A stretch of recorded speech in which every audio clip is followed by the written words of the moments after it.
देश के कानून के स्तंभ मेरे बाबा साहेब के सहारे हैं। मेरे देश के कानून के स्तंभ मेरे बाबा साहेब के सहारे हैं। इतिहास के पन्नों का सबसे सुनहरा नाम है मेरे बाबा साहेब बहुत प्यारे हैं। इतिहास के पन्नों का सबसे सुनहरा नाम है मेरे बाबा साहेब बहुत प्यारे हैं। मगर इस दास्तां के भी दर्द भरे पहलू है कई, मगर इस दास्तां के भी दर्द भरे पहलू है कई।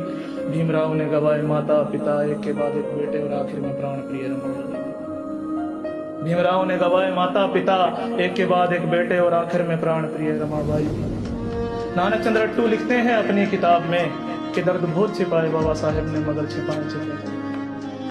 दर्द बहुत छिपाए बाबा साहेब ने मगर छिपाए छिपे नहीं। जख्म दिखे फिर आगरा के अधिवेशन में जब रो पड़े और बोले, मैंने मेरे समाज के लोगों को पढ़ने का, आगे बढ़ने का हर मौका दिया और मेरे समाज के पढ़े लिखे वर्ग के लोगों ने मुझे ही धोखा दिया। मैंने मेरे समाज के लोगों को पढ़ने का, आगे बढ़ने का हर मौका दिया और मेरे समाज के पढ़े लिखे वर्ग के लोगों ने मुझे ही धोखा दिया। और जितना गिरा जा सकता था उतने गिर गए लोग, जितना बिका जा सकता था उतने बिक गए लोग। चुनाव में बाबा साहेब को हरा कर फिर उन्हें चौंका। ओबीसी की जनगणना ना होने पर बाबा साहेब ने कानून मंत्री का पद भी त्यागा था। ओबीसी की जनगणना ना होने पर बाबा साहेब ने कानून मंत्री का पद भी त्यागा था।